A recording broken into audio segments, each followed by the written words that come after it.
At 3 a.m., darkness still enveloped the city of Burbank, California. In the quiet of the residential area, the 911 operator suddenly received a panicked call.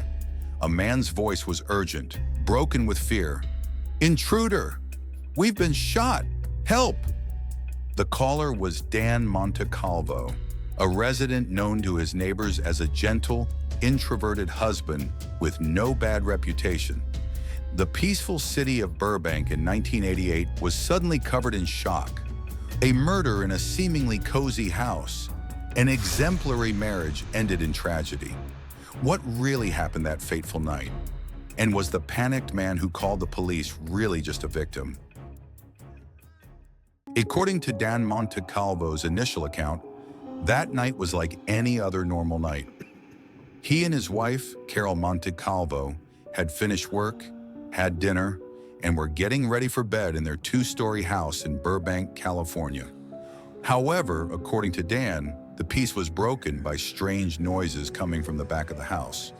When he went down to check, two strange men suddenly appeared and quickly entered. Dan confirmed that both were carrying guns and were clearly threatening. According to his account to the police, the intruders demanded cash and valuables. When he and his wife appeared confused and unable to react, one of the two opened fire. Carol was shot twice in the neck and fell to the ground. Dan said he was also shot while trying to escape, with a bullet grazing his back. The two men then quickly left the scene, leaving him lying on the floor and his wife dead. However, when police arrived on the scene shortly after the 911 call, they began to notice several things that were unusual. First, there were no obvious signs that the back door had been broken into or forced. All the entrances to the house were intact, with no signs of forced entry or forced entry. Next, valuables were still in place. Carol's handbag, wallet, watch, and jewelry had not been taken or disturbed. What particularly struck investigators was the quietness around the scene. Neighbors living next door said they had not heard any unusual sounds that night. No gunshots, no cries for help, no loud noises. Given the type of gun Dan said was used, it was unlikely that anyone had heard anything.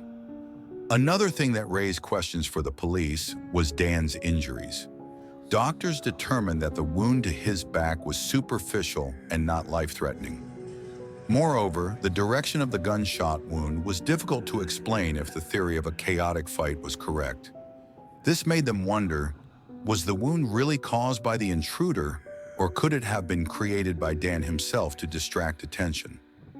All of these factors made the story of the break-in less convincing. From a victim, Dan Montecalvo began to be a suspect. The police were forced to review the entire incident and come up with another hypothesis. Was this not a robbery at all, but an elaborate setup? After the 911 call was received, police officers quickly arrived at the scene, a house located in a quiet residential area of Burbank.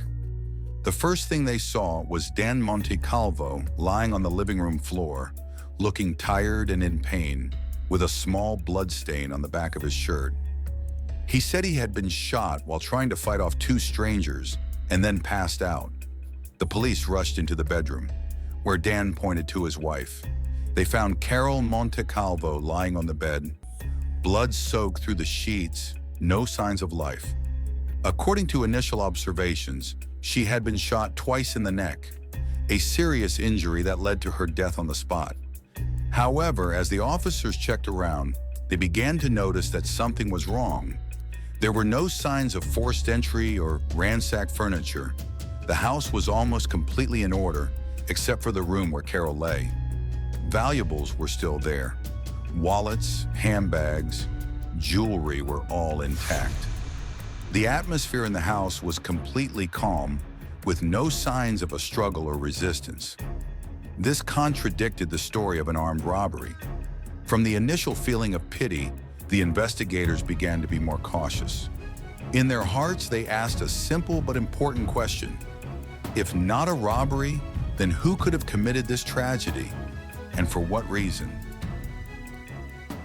After sealing off the scene, The forensic team and investigators searched the entire house, starting with the bedroom area where Carol Montecalvo was found dead. She was lying on her side on the bed, her head on the pillow, her eyes closed, her body motionless. Blood soaked the pillow and bed sheets, a clear sign of a serious wound to the neck.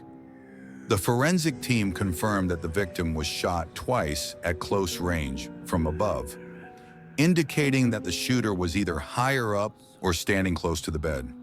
The time of death was determined to be approximately 15 minutes before the police arrived, which coincided with the time Dan Montecalvo called 911. More importantly, there were no signs of a struggle or self-defense. Carol had no scratches on her body other than the bullet wound. Her fingernails were intact, and there was no foreign DNA under her fingernails, indicating that she had been attacked suddenly, without a chance to react. At the scene, the investigation team noted something strange. The room and the house was too neat. There were no signs of forced entry, broken glass, or furniture being disturbed. Valuables were still in their places. There were no strange footprints outside the windows or hallways. The doors were locked from the inside. There were no traces of outsiders found anywhere in the house. No strange fingerprints, no fabric, no stray hairs. As for Dan Montecalvo, the wound in his back was treated by medical staff on the spot. The bullet only scratched the skin, not causing serious damage. Quite unusual if he had been shot in the chaos. The direction of the wound also did not match the scenario he described as being shot while running. In addition, there was no blood spatter from where he lay in the hallway or other areas, as if he had been lying there from the beginning. One detail that particularly caught the investigation team's attention was that the murder weapon was not found at the scene. If it had been a robbery, the killer would have taken a gun. But if so, why didn't they take any property? That question only added to the police's suspicions that the entire break-in scenario might have been staged. Every detail, from the injuries to the crime scene to the physical evidence, suggested a major discrepancy between Dan's account and the reality.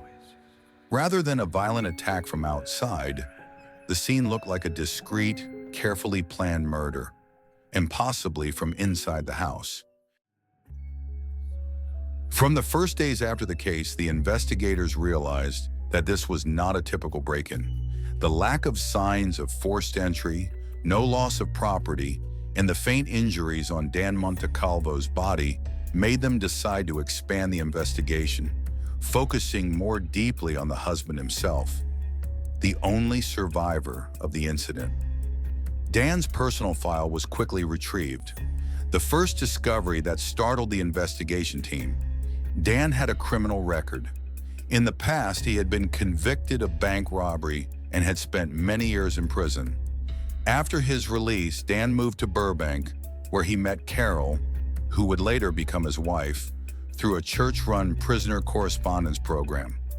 At first, their marriage seemed peaceful, but as time went on, Dan's financial situation began to decline. He had invested in several failed business ventures and was also heavily indebted. His financial records showed that he had borrowed money from a variety of sources, including friends and informal organizations. At the time of the murder, Dan was facing bankruptcy and was almost unable to pay his debts. Meanwhile, Carol, a devoted and responsible wife, was the only one in the family with a steady income. She was also the policy holder of a $600,000 life insurance policy, with Dan as the sole beneficiary in the event of her death. With this information, a financial motive quickly emerged. The police questioned Dan several times. At first, he stuck to his story of the break-in. 2 strangers, shots fired, and he was lucky to survive. However, when questioned about conflicting details, such as the quietness of the scene and the lack of signs of struggle, Dan began to falter. He changed some details in his testimony during each interrogation, which increased suspicion. Not only relying on Dan's testimony, the police began to look for acquaintances around the couple. Some of Carol's friends revealed worrying things. Carol had confided that Dan had recently shown signs of instability, was often angry, stressed about money, and often controlled her spending. A close friend recalled that just a few weeks before her death, Carol had said at a meal that she didn't feel safe anymore. In particular, an important witness appeared. This person was an old friend of Dan's from the time they were in the re-education camp. According to the testimony, Dan had once joked, but meaningfully, that only when Carol dies can I get out of this debt. Although this person did not directly witness the incident, his words raised strong suspicions about the true motive behind the incident. At the same time, the police also investigated Dan's behavior after the incident. One shocking thing is that just 17 days after being convicted, Dan married a woman who had been Carol's best friend in church, an act that outraged the victim's family and the public. They asked, was this a pre-existing relationship, and what role did it play in Dan's motive? All of the above information was collected, verified, and included in the investigation file. Although no weapon was found and no direct witnesses saw the crime, the chain of circumstantial evidence was very clear. Fake wound, no signs of forced entry at the scene, large financial motive, contradictory testimony, tells from social witnesses, unusual behavior after his wife's death. In 1990, 2 years after the crime, the police decided to close the case with the conclusion that Dan Montecalvo was the prime suspect and that there was enough evidence to prosecute. He was arrested and charged with first-degree murder. During the trial, all the evidence gathered during the 2-year investigation was presented to the jury, opening the dramatic trial phase of the case that had already caused a stir in public opinion. The trial of Dan Montecalvo opened in 1990, attracting great attention from the media and the public in California. Although there were no direct witnesses and the murder weapon was never found, the prosecution skillfully reconstructed the entire chain of events using circumstantial but convincing evidence. First was the financial motive. Dan was heavily in debt and on the verge of bankruptcy, while his wife was the only one with a stable income and an insurance policy in his name.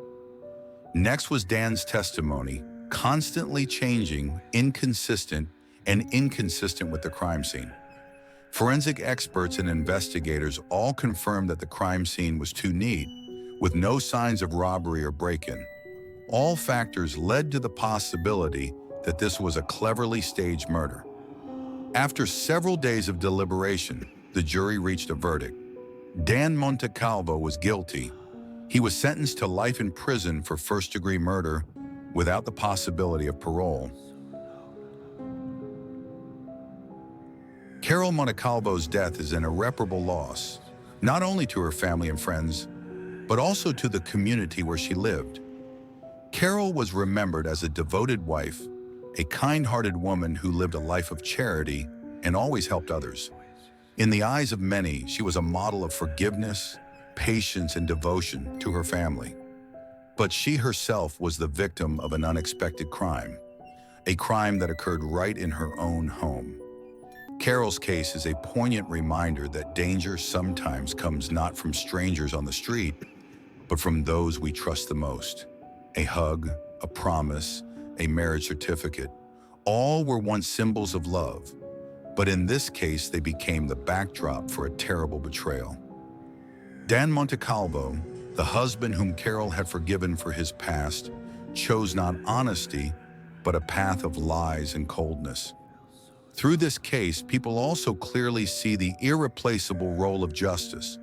Although Dan did not leave direct traces, although the gun was never found, but through persistent investigation, psychological analysis, forensics, and circumstantial evidence, the truth was still revealed. The jury did the right thing, not only to return justice to Carol, but also to affirm that no lie can be hidden forever.